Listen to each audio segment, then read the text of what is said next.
Bismillah, Assalamualaikum warahmatullahi wabarakatuh. Alhamdulillah, hamdan katsiran thayyiban mubarakan fih kama yuhibbu rabbuna wa yarda. Asyhadu an la ilaha illallah wahdahu la syarika lah wa asyhadu anna Muhammadan abduhu wa rasuluh. Allahumma shalli ala Muhammad wa ala ali Muhammad. Alhamdulillahilladzi bi ni'matihi tatimmu shalihat. Alhamdulillah kita bertemu kembali dalam kajian kita di pembahasan tadabbur tafsir surat Al-Mujadilah. Kita sampai sahabat Quran di ayat ke-17. Di mana ayat ini ya, adalah pukulan telak ya, pukulan telak bagi logika material ya. Jadi sesuatu atau orang-orang yang punya pemahaman bahwa materi, benda, apapun, harta, anak itu menjadi sesuatu yang tidak bermanfaat ya, apalagi nanti di akhirat.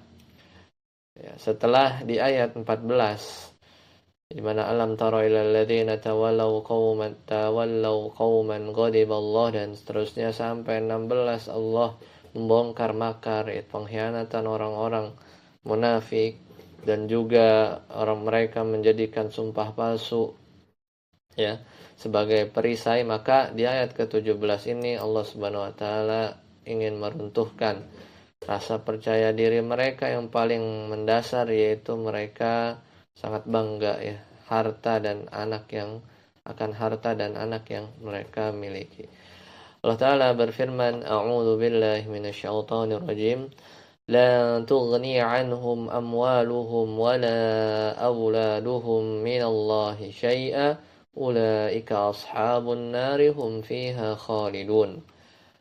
Allah memulai la tughniya anhum, sekali-kali tidak bermanfaat bagi mereka. Lan, kata Imam Ibnu Ashur menjelaskan bahwa lan, penggunaan huruf lan itu bentuk peniadaan di masa depan yang sangat kuat. Jadi taukidun nafi ya, taukidun nafi artinya jangan pernah mimpi gitu ya. Jangan pernah bermimpi atau berangan-angan bahwa ada celah ya harta anak yang menolong mereka di akhirat.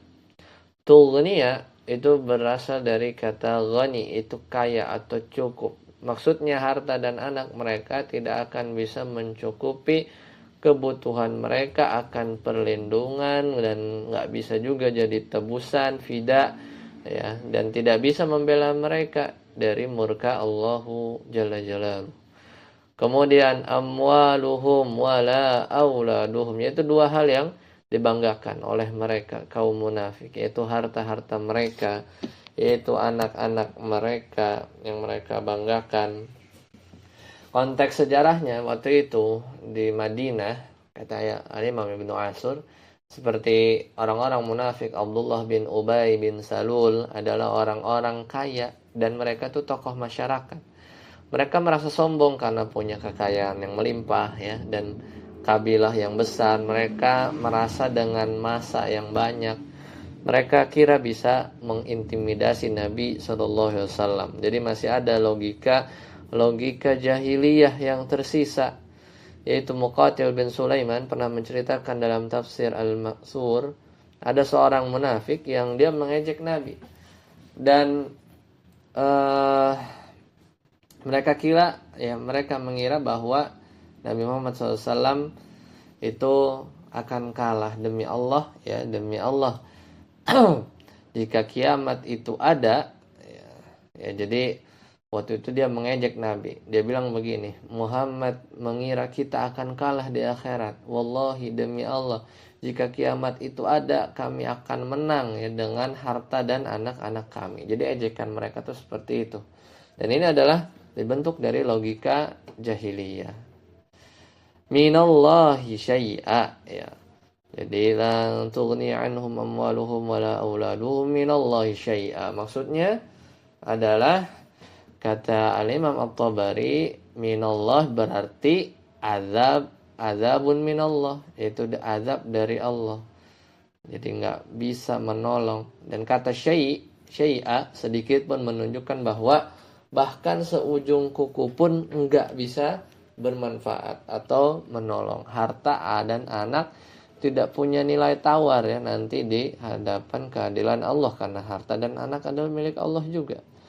Makanya Allah menutup ayat ini, ulaika ashabun nar, mereka itulah penghuni neraka, hum fiha khalidun, mereka kekal di dalamnya.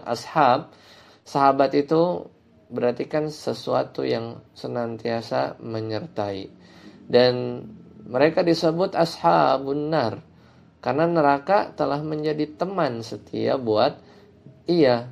Bayangkan, teman setia itu tidak akan pernah berpisah ya. Nah, dan mereka dijadikan oleh Allah sahabat setia dari neraka, jadi tidak pernah berpisah dari mereka. Dalam akidah Ahlussunnah wal Jamaah berkaitan dengan khulud, kekal, bahwa ya, dalam manhaj salaf meyakini bahwa bagi orang kafir dan munafik yang mati dalam kenifakannya, maka neraka adalah tempat tinggal abadi ila ghairi nihayah, sampai tanpa akhir.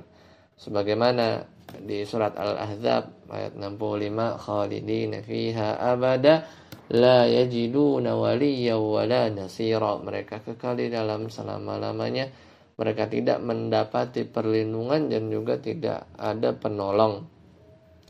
Karena di dunia mereka menjadikan sumpah sebagai perisai untuk menipu, dan juga di akhirat, maka di akhirat ya, perisai yang dia kira di dunia itu terbakar dan menjadi sahabat bagi api mereka di neraka. Nah, kemudian dalam ayat ini juga kita bisa mentadaburi bahwa saat kita merasa aman, ya mungkin karena merasa punya tabungan yang banyak atau anak-anak yang sukses, maka ingatkan diri kita, semua itu, harta, anak-anak itu tidak bisa melindungi kita satupun ya, seujung kuku pun dari azab di hari kiamat. Jika harta dan anak tidak bermanfaat secara zatnya, maka jadikanlah harta dan anak itu bermanfaat dengan jalur yang benar. Maka harta ya jadi sedekah, anak jadi anak yang soleh, maka itu yang bisa menghalangi kita dari azab Allah Subhanahu wa ta'ala. Dan mental orang munafik adalah mental merasa berkuasa karena atribut-atribut dunia, dan seorang mukmin itu akan merasa lemah ya tanpa rahmat dari Allah. Bayangkan hari itu, hari di mana seorang ayah lari dari anaknya seperti surat Abasa ya, dan seorang istri lari dari suaminya, di mana kaum munafik mengira kekuatan massa ya, anak yang banyak yang mereka bangun di dunia, keturunan itu bisa dibawa di hadapan Allah, namun mereka lupa bahwa Allah adalah Al-Wahidul Qahhar. Di hari kiamat Anda berdiri sendiri, harta yang Anda kumpulkan dengan cara menipu, bersumpah palsu justru akan menjadi saksi yang makin memberatkan. Dan Allah menutup ya di ayat yang nanti di ayat 18, yauma yab'atsuhumullah, nanti kita akan bahas di pertemuan selanjutnya. Semoga di ayat ke-17 ini kita mendapat gambaran dan jangan sampai kita seperti orang-orang munafik. Fastabiqul khairat. Wassalamualaikum warahmatullahi wabarakatuh.